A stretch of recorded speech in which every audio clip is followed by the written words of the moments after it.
I must say that it was a very, very important personal experience for me to announce this particular award, Entertainer of the Decade, because it's to a human being who is humble, who is a wonderful heart, and who has had the most magnificent success that just hasn't touched him. Can you imagine producing a film in 2010 where they had to have a special show at 4 a.m. in the morning, and it was house full day after day, 4 a.m. And I asked Mr. Chidambaram to join me in awarding our Entertainer of the Decade to the one and only Rajinikanth.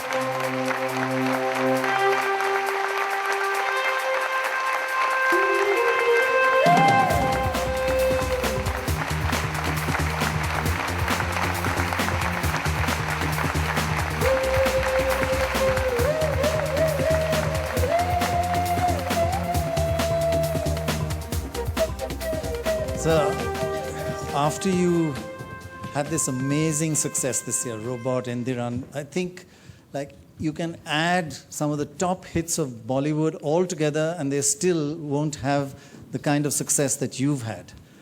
Would you rate it as your best film, or since we're talking about a decade and more, which is your best film, this one or others?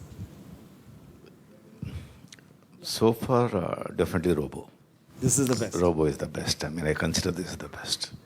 And did you expect the huge success it got? I mean, I can't even begin to define the parameters of this success. Honestly, I mean, I didn't expect so much. Actually, it will become so big, I never expected. Yeah. Right.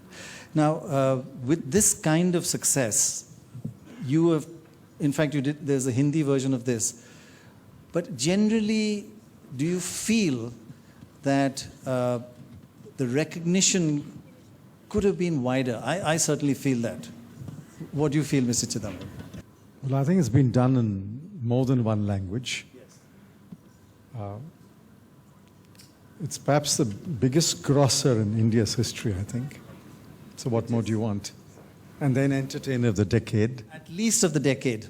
And of course, one thing which is going to, then very few things which make Mr. Chidambaram's knees tremble is whether you will ever enter politics, and with who. I was hoping that you would enter politics in 1996. He had a great opportunity. The story, he knows part of it, I know part of it. You'll know when we write our memoirs. Right. He could have entered politics in 1996. Do you think he's sensible not to enter politics? No. Just because we were not sensible in entering politics, that doesn't mean he should not enter politics. He still could.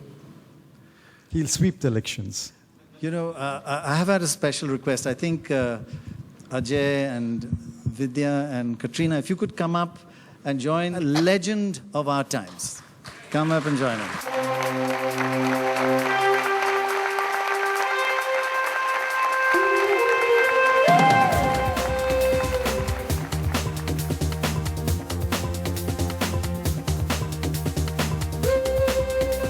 It's just such a proud moment, Rajni sir. And what makes this even more special is we're both from the South. Exactly. So, and that we're from the Tamil film industry, it's the greatest honor. Thank you very much. And if I could just, Mr. Vijayan, if you could come and give your memento, you wanted to do that. I'd also like to add here, this is probably the biggest moment for my mother, who's sitting there. For me to be sitting alongside Rajni sir is, you know, she's beaming.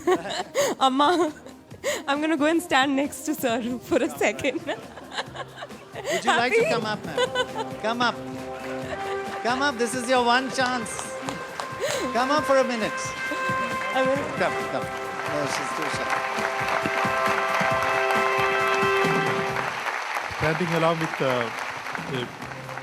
Rajini sir in this stage itself is a great honor for me. Congratulations, sir, for the award. Thank you, sir. Thank you. More importantly, I think the way the people have come to love him and the way that he is beyond an icon, beyond an actor, the greatest human being. I think that's something we can all only hope to learn from. And to stand on the stage with you, of course, is a great honor. Thank you, sir.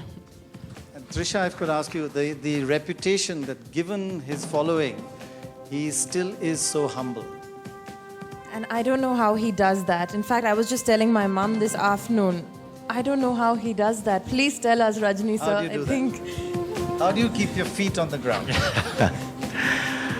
Actually, when I am not doing anything, only God is playing through me.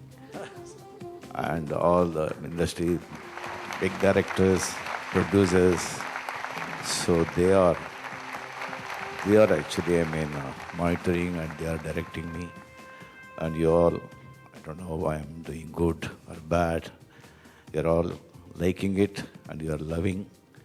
So it is all God's grace. So all credit goes to God. So I have to be humble. Thank you.